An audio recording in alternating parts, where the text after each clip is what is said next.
England cricket team అనగానే ముఖ్యంగా test team అనగానే బ్యాస్ బాల్ అనే ఒక మాట మనకు ఎక్కువగా వినిపిస్తుంటుంది. ఈ బ్యాస్ బాల్ అంటే ఏంటి అనేది మనం ఈ వీడియోలో తెలుసుకునే ప్రయత్నం చేద్దాం. యాక్చువల్గా బ్యాస్ బాల్ అనేది ఇంగ్లాండ్ టెస్ట్ టీంకి మాత్రమే అప్లై అవుతుంది. చాలామంది ఏమనుకుంటారంటే ఇంగ్లాండ్ ఇదే బ్యాస్ బాల్ టెక్నిక్ వన్ డేల్లో T20స్లో కూడా యూజ్ చేస్తున్నాం అనుకుంటారు, కానీ అది కరెక్ట్ కాదు. ఎందుకంటే ఇంగ్లాండ్ టీంకి టెస్ట్ టీంకి మాత్రమే బ్యాస్ మెకల్లమ్ కోచ్గా ఉన్నాడు. అతని పేరు బ్రెండన్ మెకల్లమ్, అది బ్యాస్ మెకల్లమ్ అనేది అతని నిక్నేమ్. సో అతని పేరు మీద బ్యాస్ బాల్ అనే కాన్సెప్ట్ ఒకటి వచ్చింది. 2 ఏళ్ల క్రితం అతను 2022లో అతను ఇంగ్లాండ్కి కోచ్గా వచ్చాడు. అతను కోచ్గా రావడంతో పాటు అప్పటివరకు కెప్టెన్గా ఉన్న జో రూట్ని తప్పించేసి బెన్ స్టోక్స్ని కెప్టెన్గా చేశారు. సో వీళ్ళిద్దరూ వచ్చిన దగ్గర నుంచి ఇంగ్లాండ్ టీం టెస్ట్ మ్యాచ్లు ఆడే అప్రోచ్ని పూర్తిగా మార్చేశారు. That is called bazball. Bazball అనగానే చాలామంది ఏమనుకుంటారంటే టెస్టుల్లో T20 తరహా బ్యాటింగ్ చేయడం అంటే క్విక్గా రన్స్ కొట్టడం, అగ్రెసివ్ బ్యాటింగ్ అనుకుంటారు. That is not correct. అదొక మిస్కాన్సెప్షన్. యాక్చువల్గా బ్యాస్ బాల్ అంటే ఏంటంటే ఒక డిఫరెంట్ వే ఆఫ్ థింకింగ్. ఎట్టి పరిస్థితుల్లో గెలవాలి, win at all cost. So విజయం కోసం ఒక పాజిటివ్ ఇంటెంట్తో ఆడడం బ్యాస్ బాల్. బ్యాస్ బాల్ మరేం కాదు, positive intent. Positive intent in all aspects of the game, not only batting. బ్యాటింగ్లో ఖచ్చితంగా వాళ్ళు అగ్రెసివ్గా ఆడతారు. పాకిస్తాన్లో ఒక రోజున వాళ్ళు ఏకంగా 500 రన్స్ కొట్టేశారు. Can you imagine one team hitting 500 runs in single days play? అది కూడా 90 అవర్స్ లేవు, 75 అవర్స్ అయినాయి. అయినా కూడా అంత క్విక్గా రన్స్ చేశారు.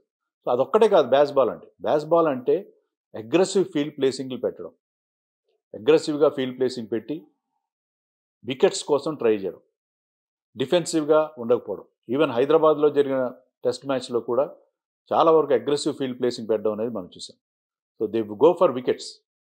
చిన్న స్కోర్ చేసినా కూడా వికెట్లు తీసి మ్యాచ్ గెలవాలని ప్రయత్నం చేస్తారు. తర్వాత డిక్లరేషన్ కూడా చేస్తారు.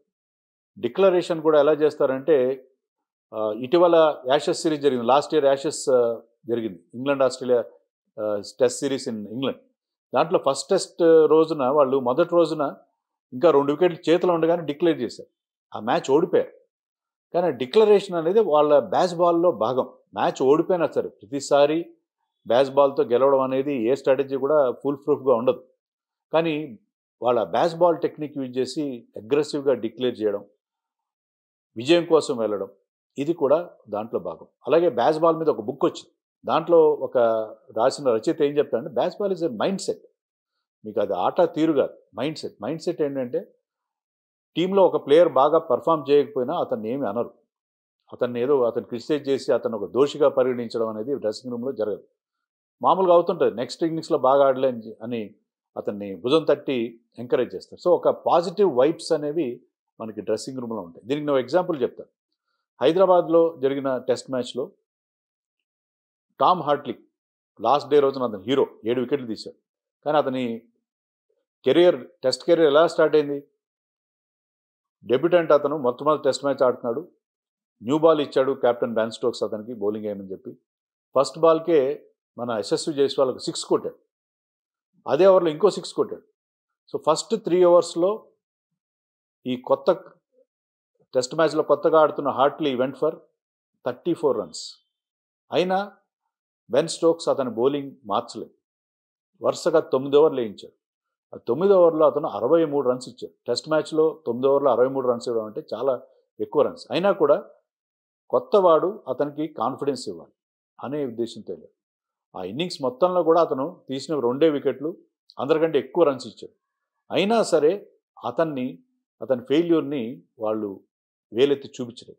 సెకండ్ ఇన్నింగ్స్లో కూడా న్యూ బాల్తో ఫస్ట్ అతనికే బౌలింగ్ ఇచ్చాడు అండ్ ఆ మ్యాజిక్ వర్కౌట్ అయింది. సో ఎప్పుడైతే ఒక బౌలర్ని బ్యాక్ చేస్తారో, అతనికి సపోర్ట్ ఇస్తారు కెప్టెన్ కానీ టీమ్ మేనేజ్మెంట్ కానీ, కొత్త కుర్రాడైనా సరే అతని ఫెయిల్యూర్ని మీరు యాక్సెప్ట్ చేసి ఫెయిల్యూర్ విషయాన్ని వేలెత్తి చూపకుండా ఉంటారు, దాని నుంచి సక్సెస్ వస్తుంది. సో అందుకే ఫస్ట్ ఇన్నింగ్స్లో అతను ఫెయిల్ అయినా సెకండ్ ఇన్నింగ్స్లో 7 వికెట్లు తీసి రికార్డు పుస్తకాలకి ఎక్కాడు.